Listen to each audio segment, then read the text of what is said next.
దాల్చుతున్న Ukraine Russia యుద్ధం సరిహద్దులు దాటబోతుందా? Ukraine తర్వాత పుతిన్ యూరప్ దేశాలను టార్గెట్ చేసుకోబోతున్నారా? ఈ ప్రశ్నలకు అవుననే సమాధానమే వినిపిస్తోంది. ఎందుకంటే జర్మనీతో పాటు పలు నాటో దేశాలు భారీగా బంకర్లను సిద్ధం చేసుకుంటున్నాయి. ఎయిర్ డిఫెన్స్ వ్యవస్థలను పటిష్టం చేసుకునే దిశగా అడుగులు వేస్తున్నాయి.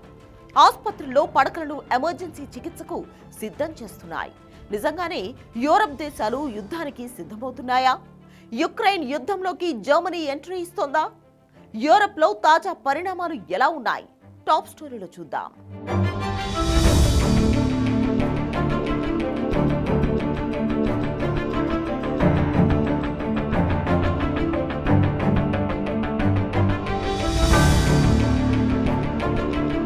యుక్రెయిన్ యుద్ధం కొత్త మలుపులు తిరుగుతోంది. ఒకవైపు యుక్రెయిన్ పై రష్యా భీకర దాడులకు దిగుతోంది.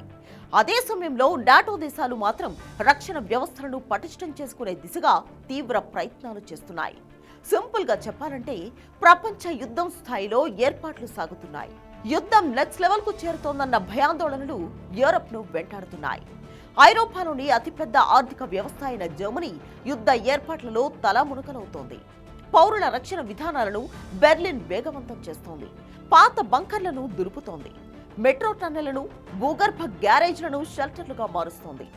నాటోకు జర్మనీ ఆయుధ సరఫరా హబ్గా మారింది. ఈ నేపథ్యంలో జర్మనీలోని పలు ప్రాంతాలపై రష్యా అటాక్ చేసే అవకాశం ఉందన్న అంచనాలు వెలువడుతున్నాయి. ఫలితంగా యుద్ధ సన్నద్ధత చేసుకుంటున్నట్లు కనిపిస్తోంది.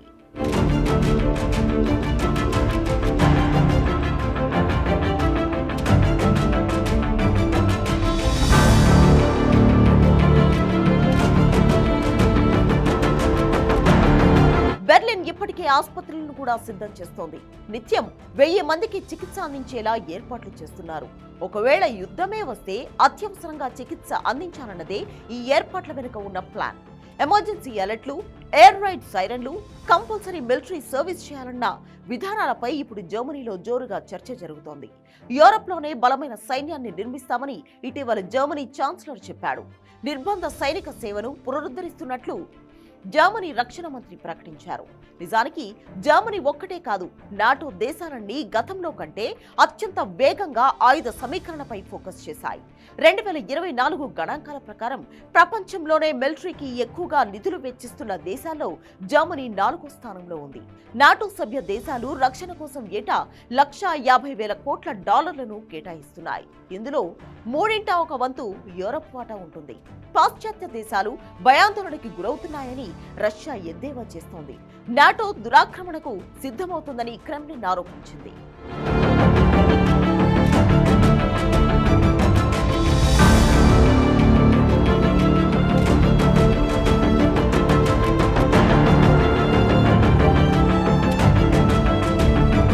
మరోవైపు రష్యా బెలరూస్తో సరిహద్దు పంచుకుంటున్న పోలాండ్ అన్ని రకాలుగా యుద్ధానికి సన్నద్ధమవుతోంది.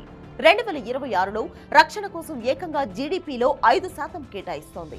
నిజానికి 5 లక్షల మందితో బలమైన సైన్యాన్ని నిర్మించాలన్నది వార్సార్ లక్ష్యం. అందులో భాగంగానే మొత్తం యువతకు సైనిక శిక్షణను ఇప్పటికే వార్సా ప్రారంభించింది. అంతేకాదు రష్యా సరిహద్దుల్లోని కంచెను నిర్మించేందుకు మొత్తం $200 కోట్ల పోలాండ్ కేటాయించింది. గత నెలలో ఒట్టావా ఒప్పందం నుంచి కూడా వార్సా తప్పుకుంది. ల్యాండ్ మైన్ల వినియోగాన్ని నిషేధిస్తూ 165 దేశాలు కలిసి ఒట్టావాలో కుదుర్చుకున్న డీల్నే ఒట్టావా ఒప్పందం అంటారు. అయితే ఈ ఒప్పందంలో major super powers Russia, America మాత్రం సంతకాలు చేయలేదు. రష్యా దాడులు చేస్తుందన్న భయం నేపథ్యంలోనే ఒట్టావా ఒప్పందం నుంచి పోలాండ్ తప్పుకుంది. ప్రస్తుతం పోలాండ్ 20 లక్షల మంది యుక్రెయిన్ శరణార్థులకు ఆశ్రయం ఇస్తోంది. దీంతో రష్యా ఆగ్రహంగా ఉంది.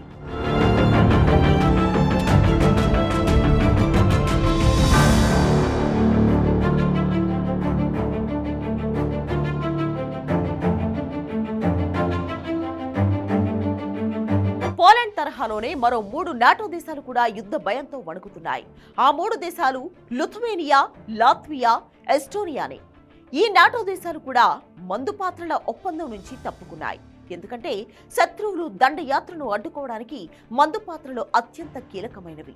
మరో నాటో దేశం నార్వే కూడా ప్రచ్ఛన్న యుద్ధం నాటి బంకర్ల దుమ్ము దులుపుతోంది. మరోవైపు యూకే 12 అణు జలాంతర్గాములను మోహరించింది. మరో 6 బ్రిటన్ మందుగుండు సామాగ్రి ఫ్యాక్టరీలు నిరంతరం పనిచేస్తున్నాయి. యుద్ధానికి దేశాన్ని సన్నద్ధంగా ఉంచుతున్నట్లు బ్రిటన్ ప్రధాని స్టార్మర్ ఇటీవల వెల్లడించారు. ఈ నెల చివర్లో హేగ్లో నాటో సదస్సు జరగనుంది.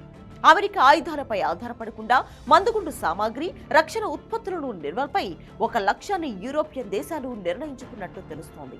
సో ఆ సమావేశం తర్వాత యుద్ధం ఎలాంటి టర్న్ తీసుకున్నా ఆశ్చర్యపోవాల్సిన అవసరం లేదు. సింపుల్ గా చెప్పాలంటే 3వ ప్రపంచ యుద్ధంగా మారినా ఆశ్చర్యపోనక్కర్లేదు.